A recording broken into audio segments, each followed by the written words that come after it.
Hello student, मैं एकता सिंह आप सभी का ज्ञान चैतन्य चैनल बहुत बहुत स्वागत करती हूँ। आज के इस टॉपिक में हम अवध और अवध के नवाबों के बारे में देखेंगे कि किस प्रकार से अवध जो है वो अंग्रेज़ों के साम्राज्य के अंतर्गत आ जाता है। तो ये सारी कहानी यहाँ पर देखने वाला है। ये जो मैंने लिया है वो कोसमोस पब्लिकेशन से लिया है, बाज़ार में आसानी से उपलब्ध है। तो यहाँ पर बात करते हैं हम, तो शुरू करते हैं। अवध जो है वो अवध राज्य अंग्रेजी व मराठों राज्यों के मध्य में था। मतलब कि अवध जो है अंग्रेजी व मराठों के बीच में जो है वो अवध पड़ रहा था। यह पश्चिम में कन्नौज से लेकर पूरब में कर्मनासा नदी तक फैला हुआ था। इसे बफर राज्य के रूप में भी जाना जाता है। तो एग्जामिनर पूछता है कि निम्नलिखित में से अंग्रेजों के समय कौन सा बफर स्टेट था। तो अवध को बफर स्टेट माना गया क्योंकि ये किसके बीच में था।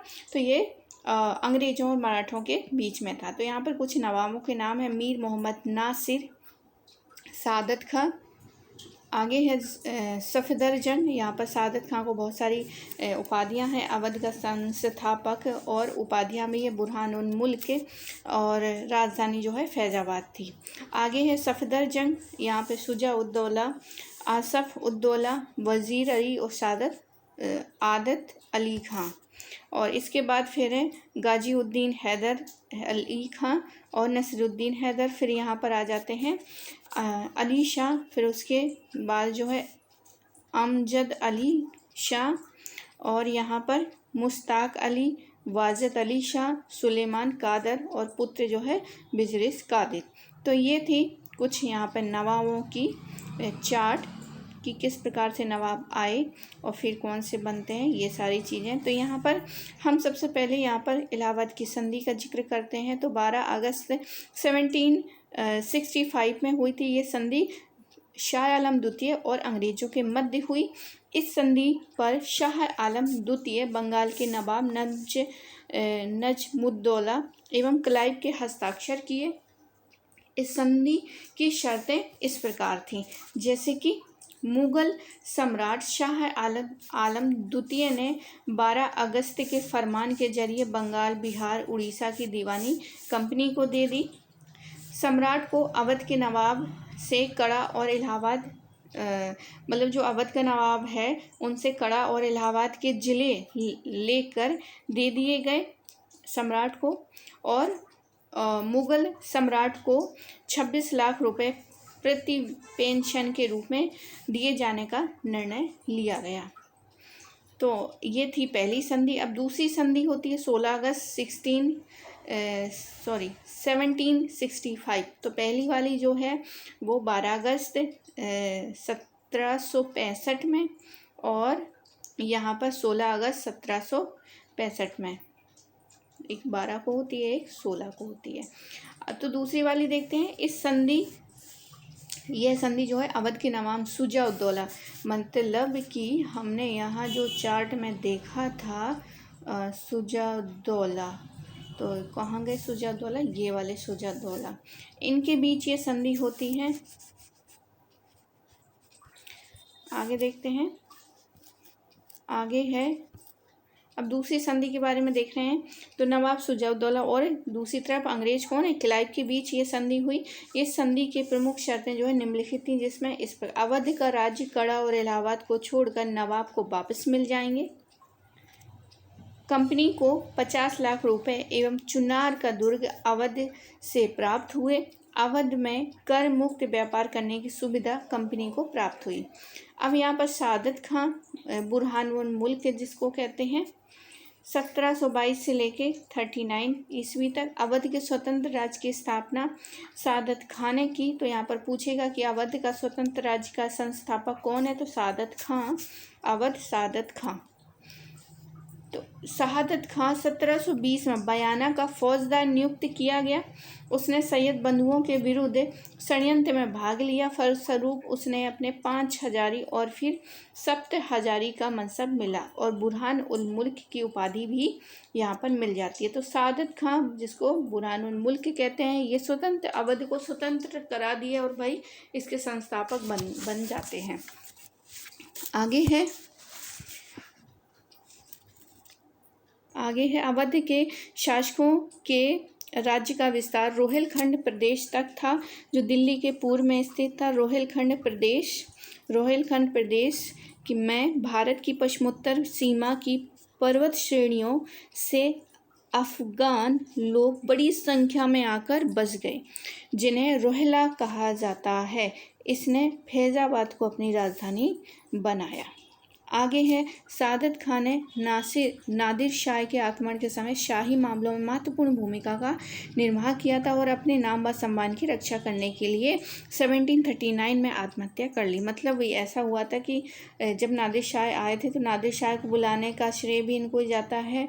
ऐसा कहा जाता है कि इन्होंने ही बुलाया था और बहुत सारा प्रलोभन दिया था कि आप यहाँ आइए और फिर ये सारी चीज़ें, लेकिन फिर बाद में उनको कोई अपना सम्मान नहीं मिलता है तो फिर वो बाद में क्या कर लेते हैं, सुसाइड की रास्ते चले जाते हैं। तो इस तरह से सादत खान, जिन्होंने अवध को एक स्वतंत्र राज्य बनाया था, घोषणा की थी, फैजाबाद राजधानी बनाई थी, फाइनली आत्महत्या कर लेते हैं और इनकी कहानी यहीं समाप्त हो जाती है।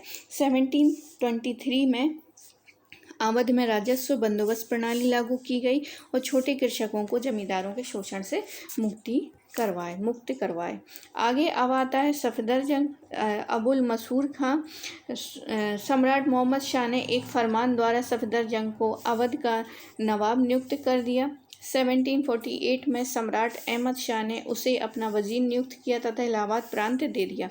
इस कारण उसके उत्तराधिकारी नवाब वजीर कहलाए।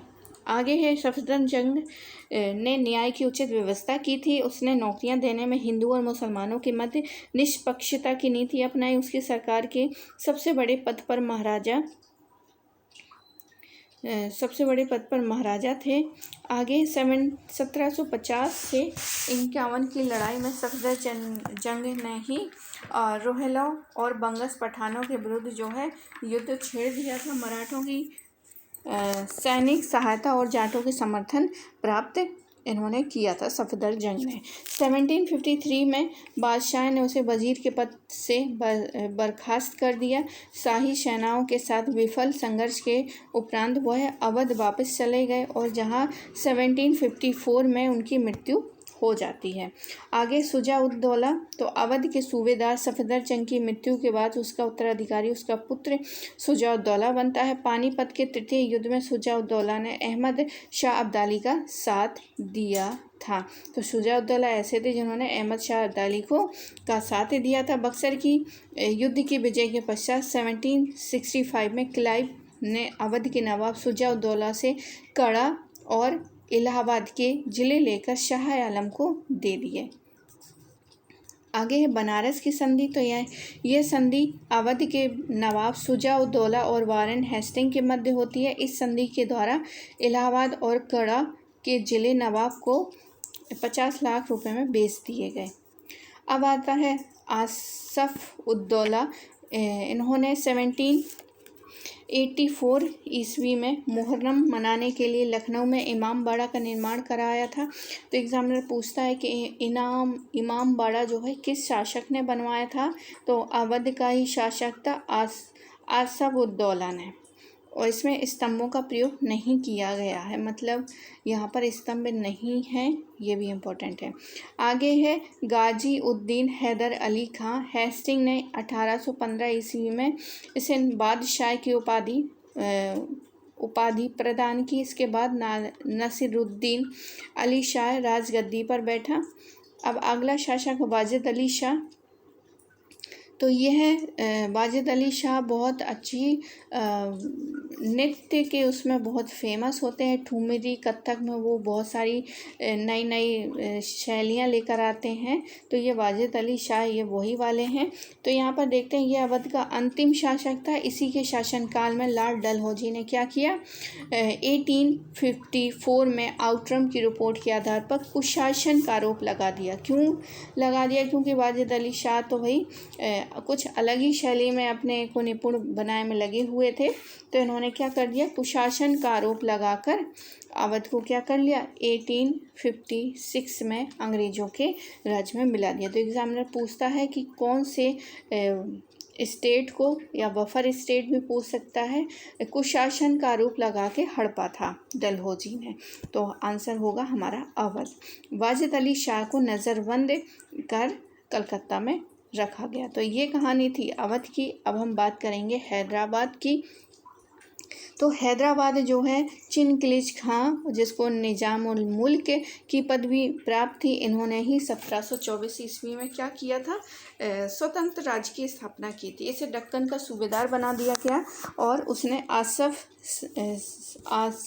आसफ जाही, तो यहाँ से क्वेश्चन आया हुआ है। तो उसने आसफ शाही वंश की नींव डाली। तो चिनक्लिज खां ने किसकी नींव डाली, आसफ जाही वंश की नींव डाली थी। इसके उत्तराधिकारी हैदराबाद के ही निजाम कहलाए। तो एक बार फिर से देख लेते हैं। चिनक्लिज खां जिसने हैदराबाद को क्या किया, स्वतंत्र राज्य स्थापित किया और इसकी उपाधि थी निजाम उल मुल्क, और साथ ही इन्होंने आसफ जाही वंश की भी स्थापना करवाई और बाद में इसके ही शासक जो है निजाम कहलाए।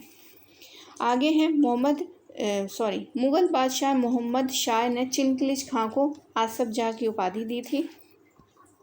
शूकरखेड़ा के युद्ध में चिनक्लिज खां ने मुग़ल सूबेदार मुबारिस खां को पराजित किया था। तो एक शूकरखेड़ा का युद्ध हुआ था जिसमें मुग़ल सूबेदार मुबारिस खां को चिनक्लिज खां ने पराजित कर दिया था। आगे है 1748 में चिनक्लिज खां की मृत्यु हो जाती है। अब हम आगे हम बढ़ें उससे पहले हम देख लेते हैं कि उत्तर मुग़ल कालीन राज्यों के संस्थापक कौन कौन से। सबसे पहले है बंगाल को मुर्शीद कुली खां, एग्ज़ाम में बहुत बार आता है, समझ लीजिए 1 नंबर आपका पक्का है अगर आप ये पढ़ते हैं तो बंगाल जो है मुर्शीद कुली खां। हैदराबाद चिनक्लिज खां या निजाम उल मुल्क, और जिसको आसफ जाह वंश की स्थापना भी करते हैं। भरतपुर जिसका चूड़ामन बदन सिंह 18वीं शताब्दी में स्थापना करते हैं। कर्नाटक को सादत खां द्वारा स्थापित किया जाता है। अवध जो है कर्नाटक जो है सादत उल्ला खां, और अवध जो है सादत खां यानी बुरहान उल मुल्क। जयपुर जो है सवाई राजा जय सिंह द्वारा स्थापित किया जाता है। रोहिल एवं बंगश जो है मोहम्मद खां बंगश द्वारा 18वीं शताब्दी में। मैसूर जो है हैदर अली के द्वारा। तो ये एक सारणी थी, आपको मिलान में भी पूछ सकते हैं और भी कई तरीके से भी क्या है एग्जामिनर पूछ सकता है। आगे हम बात करेंगे तो यहाँ पर हमने बात की थी, हैदराबाद की बात की थी। यहीं पर हम कर्नाटक की बात कर लेते हैं। तो यहाँ पर जो है अंग्रेज़ों के समय टोटल 3 कर्नाटक युद्ध हुए हैं, वो हम अलग से देखेंगे। अभी हम देखते हैं यहाँ पर कर्नाटक। तो यहाँ पर कर्नाटक के स्वतंत्र राज्य की स्थापना अभी हमने जैसे देखी थी कि सादत उल्ला खां ने की थी और इसने आरकाट को अपनी राजधानी घोषित की थी। तो एग्जामिनर पूछ सकता है कि कर्नाटक के शासक जो थे सादत उल्ला खां, उन्होंने अपनी राजधानी कहाँ बनाई थी। तो राजधानी क्या थी, आरकाट थी। कर्नाटक राज्य को शीघ्र ही अंग्रेज व फ्रांसीसियों ने भारतीय युद्धों के मैदान के रूप में प्रयुक्त किया था। ईस्ट इंडिया कंपनी के गवर्नर जनरल लॉर्ड वेलेस्ली ने मैसूर के शासक टीपू सुल्तान के साथ षड्यंत्र करने का आरोप लगाते हुए कर्नाटक के नवाब मोहम्मद अली और उसके उत्तराधिकारी ओमदुत उल अमीर से कर्नाटक की राज सत्ता बलपूर्वक अधिग्रहण कर ली थी। तो आगे देखते हैं यहाँ पर जो है जब टीपू सुल्तान हैदर अली से जो युद्ध हुए थे तो उसमें टीपू सुल्तान के साथ षड्यंत्र करने में जो माहिर थे वो कर्नाटक के नवाब मोहम्मद अली थे, जिसकी वजह से क्या टीपू हार जाते हैं और फिर जब ये साथ देते हैं तो नवाब मोहम्मद अली तो इनको ही क्या करते हैं उत्तराधिकारी ओमदुत उल अमीर ने क्या किया, कर्नाटक को बलपूर्वक अधिकरण कर लिया था।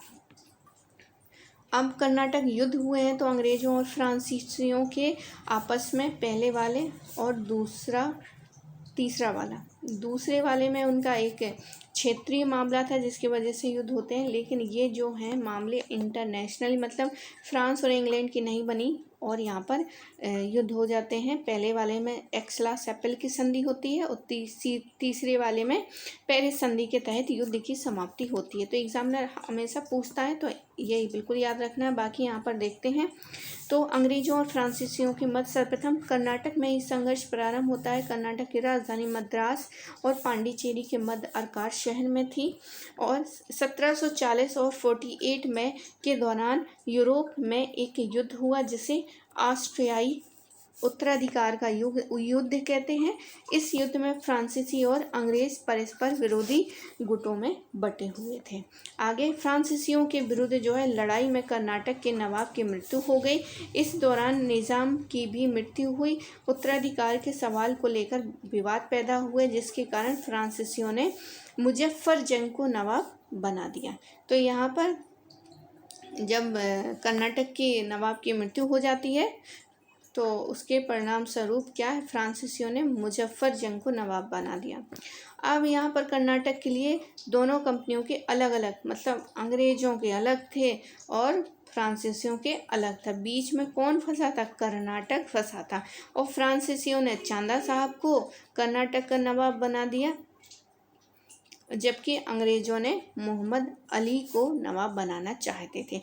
तो फ्रांसीसी चंदा साहब को और मोहम्मद अली को अंग्रेज़ जो है कर्नाटक का नवाब बनाना चाहते थे। इस काम के लिए उन्होंने क्लाइव को 1751 में एक छोटी सेना सौंपकर अर्काट भेजा। इस युद्ध में फ्रांसीसियों की हार हुई और चंदा साहब का सिर काट दिया गया और डुप्ले को फ्रांस वापस। अब यहाँ पर सबसे मिस्टेक तो यही हो जाती है कि फ्रांसीसियों का जो नेतृत्व करता था, अच्छा नेतृत्व करता डुप्ले, उसको क्या कर लेते हैं, वापस बुला लेते हैं और दोनों कंपनियों के मध्य जो है शांति समझौता यहाँ पर होता है। निज़ाम ने मोहम्मद अली को कर्नाटक नवाब स्वीकार कर लिया। फाइनली जो है मोहम्मद अली को कर्नाटक नवाब स्वीकार करते हैं। अब यहाँ पर जो है अंग्रेज़ फ्रांसीसियों का संघर्ष दौर जो है 1757 में हुआ, तब हुआ जब यूरोप में सप्तवर्षीय युद्ध प्रारंभ हुआ था। तो वही इंटरनेशनल इसके कॉज रहे हैं, कोई क्षेत्रीय मामला नहीं था कि जिसकी वजह से ये कर्नाटक युद्ध हुए थे। तो पहला और तीसरा इंटरनेशनल, बस दूसरा वाला जो है क्षेत्रीय विवाद के कारण युद्ध होता है। तो सप्तवर्षीय युद्ध जो है होता है, कर्नाटक में फ्रांसीसियों की पराजित होती है और हैदराबाद में फ्रांसीसियों के स्थान किन्होंने ले लिया था, अंग्रेज़ों ने ले लिया था। आगे देखते हैं 1753 में यूरोप में सप्तवर्षीय युद्ध समाप्त होता है। तो फ्रांसीसियों को उनके उपनिवेशवाद क्या मिल जाते हैं, वापस मिल जाते हैं, परंतु भारत में फ्रांसीसियों की राजनीतिक सत्ता क्या हो जाती है, समाप्त हो जाती है। अब यहीं पर केरल की बात कर लेते हैं। तो केरल जो है इसकी राजधानी त्रावणकोर थी। 18वीं शताब्दी के आरंभ में केरल अनेक सामंती सरदार व राजाओं के मध्य क्या था, विभाजित था, जैसे कि कोचीन, त्रावणकोर, जामोरिन के अधीन कालीकट और चिरक्काल। तो त्रावणकोर राज्य को 1729 के बाद राजा मार्तंड वर्मा के नेतृत्व में प्रमुखता मिली। उसने राज्य के सामंतों को पराजित किया और क्यूलोन और इलायादाम को जीत लिया और डचों को हराकर केरल में उसकी राजधानी सत्ता समाप्त कर दी। तो ये थी कुछ केरल के राजा। इम्पोर्टेंट सबसे ज़्यादा है कि केरल के राजा पूछे गए हैं। और आगे देखते हैं, जाटों के बारे में भी देख लेते हैं। तो औरंगजेब की मृत्यु के बाद जाटों ने दिल्ली के चारों ओर अशांति पैदा कर दी थी। जाट विद्रोह जमींदारों के नेतृत्व में मूलतः एक कृषक विद्रोह था। जाटों ने गरीब या धनी जागीरदार को या किसान, हिंदू या मुसलमान, सभी को क्या कर लिया, उन्होंने लूट लिया था। अब यहाँ पर जाटों के गोकुल होते हैं। गोकुल सबसे पहले मथुरा के जाटों पर तिलपत के जमींदार गोकुल ने किया था विद्रोह। तो गोकुल का विद्रोह उसने मथुरा के फौजदार अब्दुल नबी को परास्त किया। राजा राम गोकुल हो गए। राजा राम को सिकंदरा स्थित अकबर के मकबरे, राजा राम ने तो क्या किया था कि जो सिकंदरा में स्थित है अकबर की कब्र ही खोद डाली थी और मकबरी को जलाए जाने की उल्लेख कौन करता है, मनुची करता है। तो बहुत इंपॉर्टेंट फैक्ट है यहाँ पर। अब यहाँ पे मकबरे को वो राजा राम क्या करेगा, मकबरे में जाएगा, उनकी अकबर की हड्डियों को निकाल के क्या कर दिया था, उन्होंने जला दिया था। आगे देखते हैं चूड़ामन। चूड़ामन जो है 1690 से लेकर 1721 तक। चूड़ामन ने 1700 ईस्वी में भरतपुर राज्य की नींव डाली। उसने थीन नामक स्थल पर एक सुदृढ़ दुर्ग बनाया तथा मुगलों की शक्ति को चुनौती दी। तो सबसे पहले है गोकुल, फिर है राजा राम, फिर है चूड़ामन। अब है बदन सिंह। बदन सिंह ने अपनी शक्तिशाली सेना बनाई थी तथा डी, कुम्बेर, वेद और भरतपुर में 4 दुर्ग बनाए। अहमद शाह अब्दाली ने बदन सिंह को राजा महेंद्र की उपाधि प्रदान की थी। सूरजमल ने अपना अधिकार पूरब में गंगा से लेकर पश्चिम में आगरा तथा उत्तर में दिल्ली से लेकर दक्षिण में चंबल तक कर लिया था। आगे देखते हैं सूरजमल को जाट जाति का अफलातून कहते हैं या प्लूटो कहते हैं। तो सबसे पहले एक बार फिर से देख लेते हैं, क्योंकि क्रम जो है हमेशा एग्जाम में आपको मिलते हैं देखने के लिए। तो एक क्रम पूछ लेते हैं। सबसे पहले है गोकुल, रामदास, चूड़ामन, बदन सिंह, सूरजमल और जवाहर सिंह। तो ये अंतिम थे। फिर उसके बाद राजपूतों का देखते हैं। तो एक बार फिर से गोकुल, राजा राम वही जिन्होंने अकबर की हड्डियों को निकाल के जला दिया था। और फिर चूड़ामन ने अपनी जो थीन नामक स्थान पर एक दुर्ग बनाया था। फिर है बदन सिंह इन्होंने अहमद शाह अब्दाली ने बदन सिंह को राजा महेंद्र की उपाधि प्रदान की थी। तो ये बहुत इम्पोर्टेंट है यहाँ पर।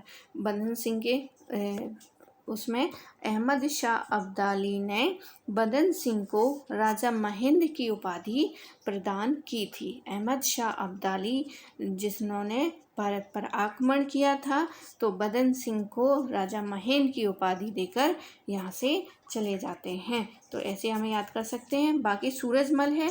सूरजमल जो अपनी राजधानी वो विस्तार है पूरब में गंगा से लेकर पश्चिम में आगरा तक और उत्तर में दिल्ली से लेकर दक्षिण में चंबल तक। तो ये अफलातून कहते हैं किसको, सूरजमल को। अब जवाहर सिंह के लिए देख लेते हैं। 1764 से लेकर 1768 तक इनका समय रहता है। इसकी मृत्यु के बाद क्रमशः रतन सिंह, केसरी सिंह, रणजीत सिंह और रणधीर शासक हुए। 1805 ईस्वी में रणधीर सिंह ने अंग्रेजों की अधीनता क्या कर ली थी, स्वीकार कर ली थी। तो रणधीर सिंह ये लास्ट हैं जिन्होंने अंग्रेजों की अधीनता स्वीकार कर ली थी। तो मेन सबसे पहले गोकुल, राजा राम, चूड़ामन, बदन सिंह, सूरजमल, जवाहर सिंह और फिर उसके बाद रतन सिंह भी होते हैं, केसरी सिंह भी होते हैं, रणजीत सिंह और रणधीर सिंह। ये हो गई हमने जाटों की बात। अब हम यहाँ पर राजपूतों के बात हम करते हैं।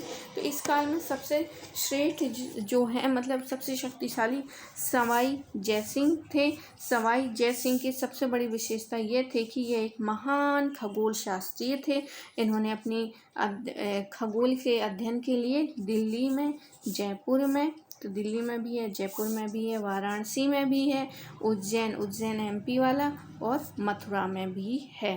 तो दिल्ली में एक बार फिर से देख लेते। जयपुर वाला सबको वेधशालाओं के बारे में पता होगा, वहाँ पे आप जंतर मंतर देखने भी गए होंगे। तो जयपुर सबको याद है, दिल्ली में है, बनारस में है, मथुरा में है और उज्जैन में है।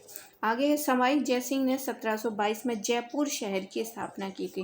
तो एग्जामिनर पूछता है हिस्ट्री के, खास तौर पर राजस्थान हिस्ट्री, उसमें पूछता है कि जयपुर शहर की स्थापना किसने की थी। तो 1722 ईस्वी में सवाई जयसिंह ने की थी। आमेर के राजा जय सिंह को अपने शासनकाल में 2 अश्वमेध यज्ञ कराने का श्रेय दिया जाता है। तो यहाँ पर कितनी इम्पोर्टेंट बात है, क्योंकि हम आधुनिक भारत के इतिहास की हम बात कर रहे हैं। अश्वमेध यज्ञ यहाँ पर भी है। राजा आमेर जो है, आमेर के राजा जय सिंह इसको करवाते हैं अश्वमेध यज्ञ। अब यहाँ पर सिखों की बात कर लेते हैं। तो सिखों के बारे में यहाँ पर जो है वो हम एक अलग वीडियो में करेंगे, क्योंकि यहाँ पर जो है सिक्कों का काफ़ी बड़ा है, तो इसको हम एक अलग वीडियो में करेंगे। आई होप आपको ये वीडियो पसंद आ रहे होंगे। पसंद आए तो प्लीज़ लाइक करें, शेयर करें, सब्सक्राइब करें। मिलते हैं एक और वीडियो में। पूरा वीडियो देखने के लिए आप सभी का बहुत बहुत धन्यवाद।